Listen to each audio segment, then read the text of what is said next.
జనసేన ఎన్ని స్థానాల్లో పోటీ చేసింది, అక్కడ ఎవరు పోటీ చేశారు, అక్కడ ఎంత శాతం మేర ఓటింగ్ శాతం నమోదైంది మీకు ఒకసారి చదివి వినిపిస్తాను. నెల్లిమర్రలో లోకం మాధవి పోటీ చేశారు. నెల్లిమర్రలో పోలైన ఓటింగ్ శాతం 88.25.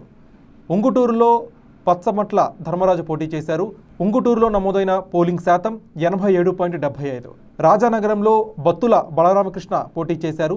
రాజానగరంలో నమోదైన ఓటింగ్ శాతం 87.53. పిఠాపురంలో ముందు చెప్పుకున్నట్టుగానే పవన్ కళ్యాణ్ పోటీ చేశారు.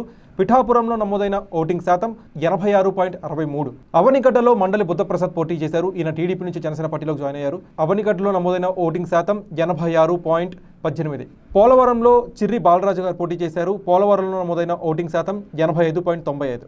యలమంచిల్లో సుందరపు విజయ్ కుమార్ పోటీ చేశారు. యలమంచిలో నమోదైన ఓటింగ్ శాతం 85.94%.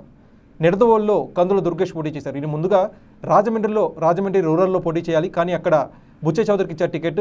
సో ఈయన నిడదవోలుకి షిఫ్ట్ అయ్యారు. సో నిడదవోలులో కూడా ఈయన గెలిచే అవకాశాలు ఉన్నాయని చెప్తున్నారు. మరి నిడదవోలులో ఇక్కడ నమోదైన ఓటింగ్ శాతం వచ్చేసి 84.67%. నరసాపురంలో బొమ్మిడి నాయకర్ పోటీ చేశారు. నరసాపురంలో నమోదైన ఓటింగ్ శాతం 84.38. మచిలీపట్నంలో వల్లభనేని బాలశౌరి పోటీ చేసిన ఈ మచిలీపట్నం లోక్సభ స్థానంలో నమోదైన పోలింగ్ శాతం 84.05%. సో ఇక్కడ కూడా మచిలీపట్నంలో బాలశౌరి గారే గెలుస్తారని చెప్పి ఊహాగానాలు వస్తున్నాయి. పి గన్నవరంలో గిడ్డి సత్యనారాయణ పోటీ చేశారు. పి గన్నవరంలో నమోదైన పోలింగ్ శాతం 83.46. తాడేపల్లిగూడెంలో బొల్లిశెట్టి శ్రీనివాస్ పోటీ చేశారు. తాడేపల్లిగూడెంలో నమోదైన పోలింగ్ శాతం 81.86. ఇది కూడా జనసేనకి కన్ఫర్మ్ సీట్ అని చెప్తున్నారు. 20,000 మెజార్టీకి పైగా బొల్లిశెట్టి శ్రీనివాస్కి వచ్చే అవకాశం ఉందని చెప్పి చాలామంది విశ్లేషకులు వినిపిస్తున్నారు. అలానే కాకినాడలో తంగెల ఉదయ్ శ్రీనివాస్ పోటీ చేశారు. కాకినాడలో నమోదైన ఓటింగ్ శాతం 80.30%. అనకాపల్లిలో కొనతల రామకృష్ణ పోటీ చేశారు. అనకాపల్లిలో నమోదైన పోలింగ్ శాతం 79.82. భీమవరంలో పులపర్తి రామాంజనేయులు పోటీ చేశారు. భీమవరంలో నమోదైన పోలింగ్ శాతం 79.35. రాజోల్లో దేవవరప్రసాద్ పోటీ చేశారు. రాజోల్లో నమోదైన పోలింగ్ శాతం 79.02. తెనాలిలో నాదెండ్ల మనోహర్ పోటీ చేశారు. తెనాలిలో నమోదైన ఓటింగ్ శాతం 76.16. పాలకొండలో నిమ్మక్క జయకృష్ణ పోటీ చేశారు. అక్కడ నమోదైన పోలింగ్ శాతం 75.26. కాకినాడ రూరల్లో పంతం నానాజీ పోటీ చేశారు. అక్కడ నమోదైన పోలింగ్ శాతం 74.94. రైల్వే కోడూరులో అరవ శ్రీధర్ పోటీ చేశారు. అక్కడ నమోదైన పోలింగ్ శాతం 74.51%.